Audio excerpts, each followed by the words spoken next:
What would you recommend as the best strategy from the moment you get on the phone, go into elevator pitch, have your achievement stories lined up? One of the things I always do is I drill down into the detail. So, there's a tendency that people want to stay at this 40,000 foot level. I want to get them down to ground level and tell me specifically what you did, how you did it, how did the customer perceive it, how did the company perceive it, so that we're drilling down into the true reason for your success. And the fact that, if you were always the first one there and the last one to leave, you were a hard worker. Because what I'm trying to do is categorize what type of salesperson you are in this case. Are you a relationship builder? Are you a hard worker? Are you a lone wolf that doesn't play by any rule book? Are you a challenger? So that you challenge a customer and you've done your research. And so there's lots of things, and nobody really knows where I'm going with this. So for example, there's no right answer to any of these questions, but you can posture your questions. For example, we actually have two territories open. We have one that has a lot of business developed already, very productive, very profitable territory, but you got to be able to maintain the business there. And we have this other territory that's new, all virgin ground, and we need somebody to go out and actually develop sales in that business, in that territory. Which do you think would fit better for you? Basically, your skill set's better than me, Right. and which would fit better for you and why? Mm-hmm. Now, in that particular scenario, you don't know which territory you're interviewing for. So it's almost a trick question.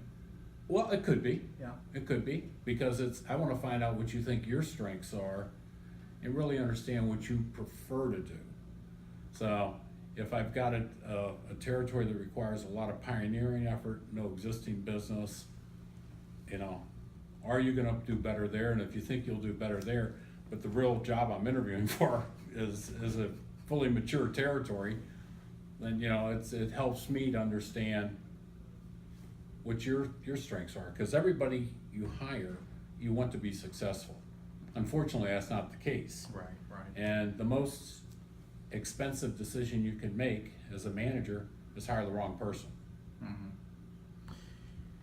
So that's really interesting. And while you were just answering that, it brought up another question that I think a lot of candidates get early on, whether they're conversing with a recruiter, whether they're and generally with a recruiter, they ask as soon as you get on the phone, before they even go into any questions, what salary are you looking for?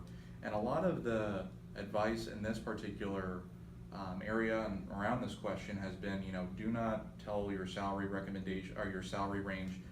They don't recommend that. And the first person to speak a number is a person who's probably going to lose. However, a lot of our students have said recently,